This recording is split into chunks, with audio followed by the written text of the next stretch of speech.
গরমের দিনে ঠান্ডা ঠান্ডা মজাদার একটি ডাবের পুডিং এর রেসিপি নিয়ে এসেছি আপনাদের কাছে। মাত্র 2-3টি উপকরণ দিয়েই চাইলে আপনারা বাসায় তৈরি করে খেতে পারবেন এই ডাবের পুডিং। এটা খুবই মজাদার একটি খাবার। আপনারা যারা এখনো এই ডাবের পুডিংটি তৈরি করে খাননি তাদের জন্য এই ভিডিওটি। আপনারা অবশ্যই ভিডিওটি দেখবেন, দেখে বাচ্চাদের বানিয়ে খাওয়াবেন। এটি বাচ্চাদের খুবই একটি পছন্দের খাবার। এটি আপনারা বানিয়ে না খেলে বুঝতেই পারবেন না যে কতটা মজাদার হয়ে থাকে। প্রথমে আমরা এরকম একটা ডাব নিয়ে নিয়েছি, ডাবটাকে সুন্দরভাবে কেটে নিয়েছি।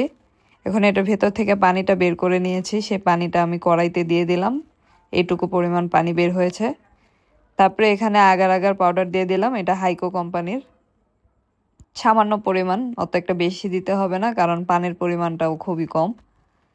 এটা ঠান্ডা অবস্থায় মেশাতে হবে, মিশিয়ে দিয়ে তারপর চুলাতে বসাতে হবে, না হলে গরম অবস্থায় মেশালে আগার আগার পাউডারটা দলা পেকে যেতে পারে। তারপরে এখানে দিয়ে দিলাম পরিমাণ মতো চিনি, কারণ ডাবের পানিটা তেমন একটা মিষ্টি ছিল না। চিনি দিয়ে এখন খুব ভালোভাবে এটাকে বলক তুলে নিতে হবে। এটা বেশি না, 1 থেকে 2 মিনিট জাল করলেই হবে। একদম সম্পূর্ণ পানিটা এভাবে বলক উঠে আসলেই নামিয়ে নিতে হবে, বেশি জাল করার প্রয়োজন নেই। তারপর আমরা এরকম একটি মোল্ড নিয়ে নিয়েছি, সে মোল্ডে জাল করা পানিটুকু ঢেলে দিলাম।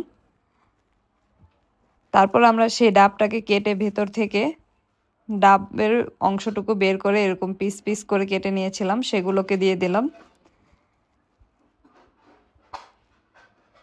ডাবগুলো সব উপরে ভেসে যাচ্ছে, এ কারণে আমরা একটু চামচ দিয়ে এটাকে আবার মিক্স করে দেব সবকিছু। এটা অবশ্যই গরম অবস্থায় দিতে হবে। দিয়ে এখন এটাকে ঢাকনা দিয়ে ঢেকে আমরা রেখে দিয়েছিলাম প্রায় 1 ঘন্টা রুম টেম্পারেচারে। তারপরে সেটা জমে যাওয়ার পর আমরা ফ্রিজে রেখে ঠান্ডা করে নিয়েছি প্রায় 3 থেকে 4 ঘন্টা। এখন এটাকে আমরা মোল্ড আউট করে নেব। দেখতেই পাচ্ছেন কি সুন্দর জমে গেছে। এটা খেতে খুবই সুস্বাদু হয়, আপনারা সবাই বাসায় বানিয়ে খেয়ে দেখবেন। এটা একটা ইউনিক রেসিপি, আপনারা চাইলে মেহমানদের সামনেও এটা সার্ভ করতে পারেন। দেখতে পাচ্ছেন কি সুন্দর তৈরি হয়ে গেল আমার ডাবের পুডিং। আপনাদের কাছে আমার রেসিপিটা কেমন লাগলো অবশ্যই কমেন্টস করে জানাবেন। এবং আমার ভিডিওটি যদি আপনার কাছে ভালো লেগে থাকে তাহলে লাইক, শেয়ার, কমেন্ট করতে ভুলবেন না। এবং আমার পেজটিকে ফলো দিয়ে রাখবেন এরকম নতুন নতুন আরও ভিডিও পাওয়ার জন্য।